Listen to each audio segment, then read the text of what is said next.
It's a rainy Saturday. The snacks are disappearing. The arguing has begun.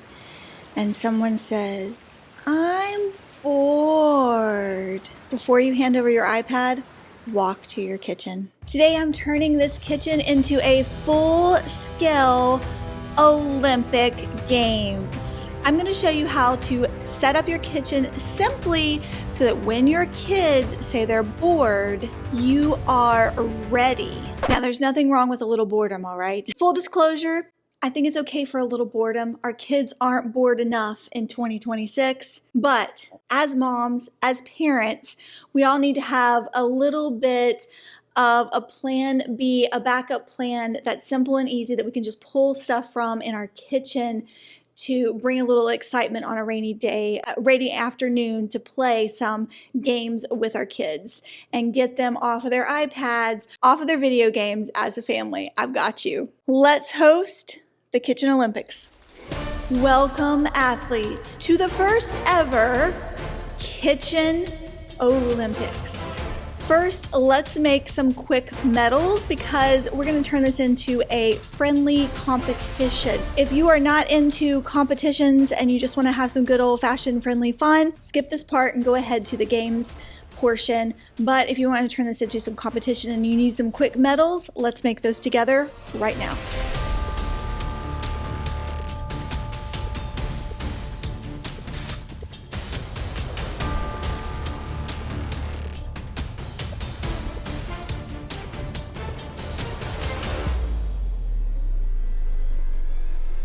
We're going to use a simple scoring system to keep track. Gold, 3 points. Silver, 2 points. Bronze, 1 point. We're going to keep a visible scoreboard. We're going to use my grocery board.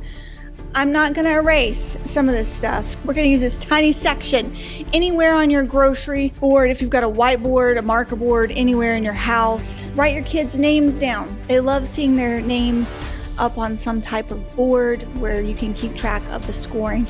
The simpler is best.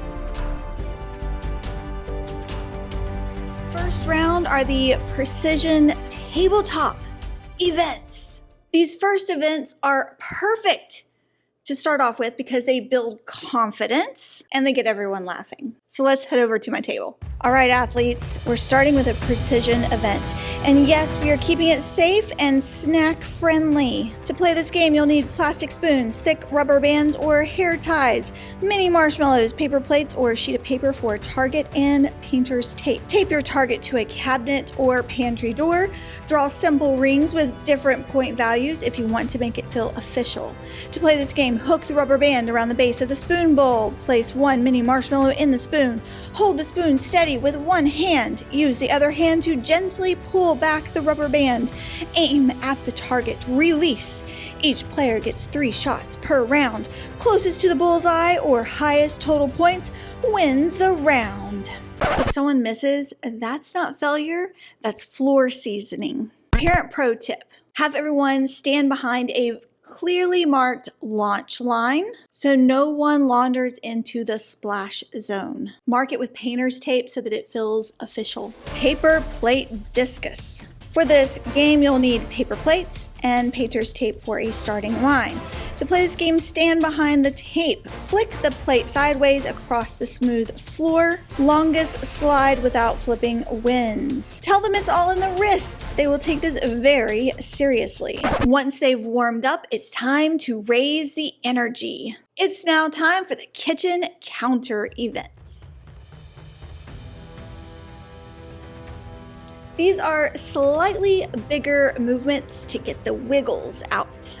Countertop sponge slide or kitchen curling. This event is all about strategy and control. Think Olympic curling with kitchen supplies. To play this game, place the sponge flat on the launch line. Using one hand, gently push it forward. The goal is to slide the sponge so it stops as close as possible. Ooh, that one had ambition. To the target line without going past it. The sponge believed in itself. Each player gets 3 slides. Closest without crossing wins the round. This is not about speed, this is about restraint. You want confidence, not chaos. Optional competitive twist if you want more drama. First player slides. Second player tries to knock the first sponge out of position. Closest sponge to the target line at the end wins. Now it's full kitchen curling strategy. All right, we've mastered glide and precision. Now we're moving on to the most dramatic event in the pantry, pasta javelin. For this game, you'll need dry spaghetti. To play this game, stand back 3 to 5 feet. Toss the spaghetti trying to get it through the hole. First to get 2 through wins. If it breaks, they just grab another one. It actually makes it more dramatic. By now, your kitchen will sound like a stadium. Lean into it. Lid hockey. To play this game 2 players at a time, use spoons to slide lid into opponent's goal. First to 3 goals wins. Winner advances if you're doing a bracket. Parent tip. If things get intense, shorten the rounds to 2 goals. Spice jar slalom. To play this game, use spoon to guide marble through the jars. If you hit a jar, add 5 seconds. Fastest clean run wins. This one is sneaky hard. They'll want rematches. Now it's time for the grand finale because every Olympic needs a dramatic ending. It's time for the egg and spoon obstacle game. You could use a hard-boiled game, or if you don't mind messy, use a raw egg. And if you want even less of a mess, you could use a potato or a plastic Easter egg. Depends on what type of parent you are or how your day is going, if we're honest here. Oddly enough, we are out of eggs and I need to put eggs on the list to get. So what I do have in my kitchen are apples. This is gonna be hard because it's heavier and it's bigger than the spoon. To play this game, balance an egg on a spoon or a potato or a plastic egg.